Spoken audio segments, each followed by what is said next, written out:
I really want you to ask yourself, what happens when we're forced to confront the darkest chapters of our past? Imagine, for a second, standing on a dusty, windswept hill just moments before a massive, desperate battle. Or imagine waking up in the middle of the night to the sound of gunfire, only to see your prosperous, hard-built neighborhood engulfed in flames. Or losing a cheerful 14-year-old child to horrific, targeted violence. These aren't just isolated historical footnotes. These are massive, pivotal moments that forced a total reckoning. Okay, let's take a quick look at the agenda. We're going to move chronologically through 4 parts today. First, the clash at Little Bighorn. Then, the ashes of Black Wall Street. Third, the murder of Emmett Till. And we'll wrap it all up with the power of remembering. Section 1. The clash at Little Bighorn. We're starting our journey way back in the summer of 1876. The years right after the American Civil War were completely defined by rapid westward expansion, and this directly collided with Native American nations who had called those lands home for generations. Well, in 1874, an American gold rush in the Black Hills directly breached the Treaty of Fort Laramie. This was a formal agreement that had recognized a large reservation for the Lakota people, and importantly, it included the sacred Black Hills.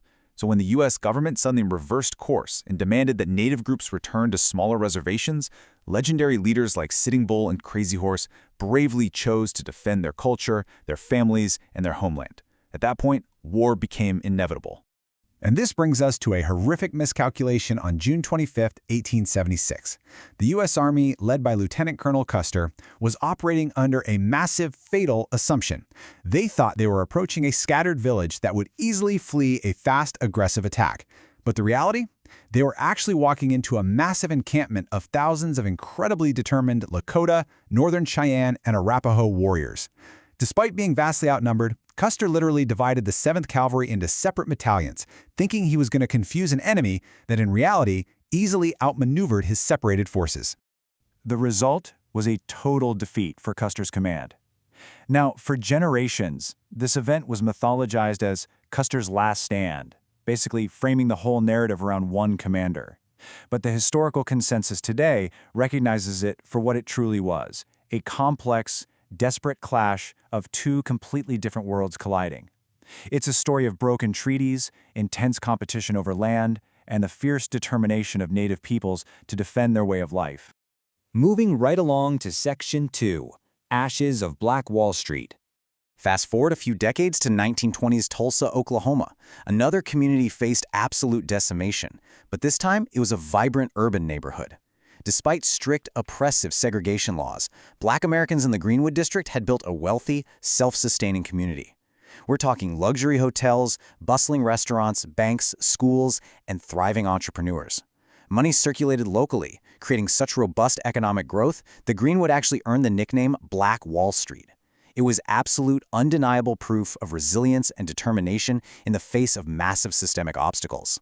But then, in May of 1921, an unverified rumor about a 19-year-old black teenager and a 17-year-old white elevator operator became a deadly spark.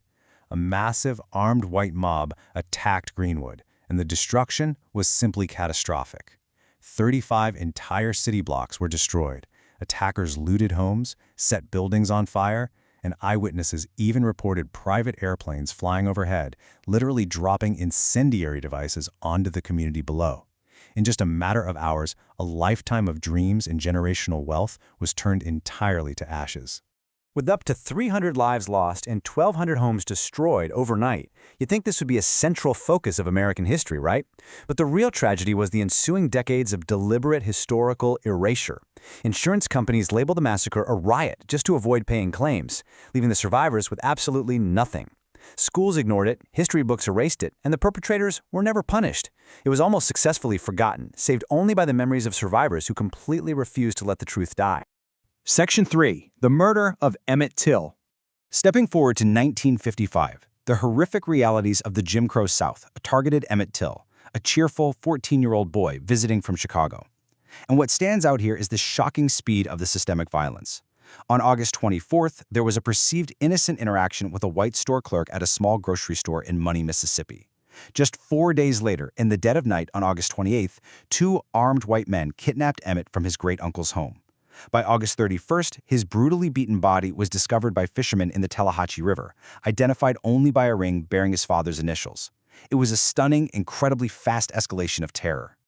But this brings us to a crucial turning point. Mamie Till's absolute courage in the face of unimaginable grief. Emmett's mother made a decision that would permanently alter the course of American history. She demanded an open casket funeral back in Chicago. She explicitly refused to hide the brutality, insisting that the entire country witness the horrifying truth of Southern racial violence. When those photographs were published in black magazines, they reached millions, making it literally impossible for the broader public to look away any longer. Despite the overwhelming evidence, the trial was a devastating miscarriage of justice.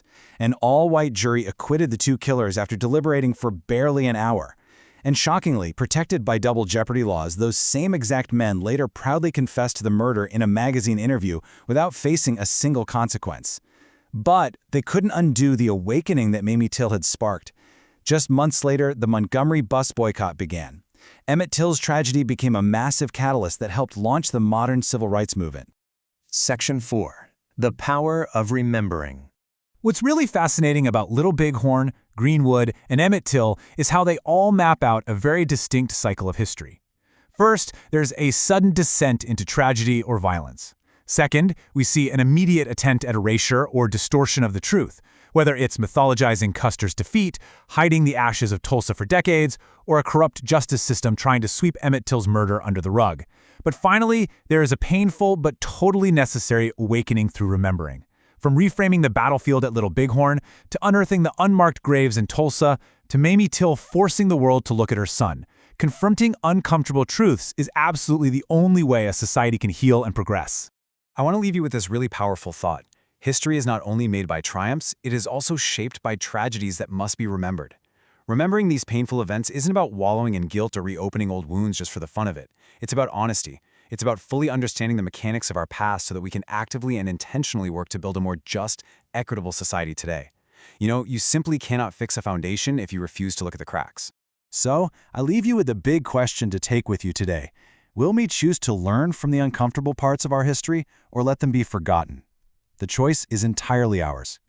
Thank you so much for joining me for this explainer. I hope this structured look at these profound historical moments has been insightful for you. I challenge you to keep questioning the simplified historical narratives we're so often taught and always be willing to look a little closer. Until next time, keep learning.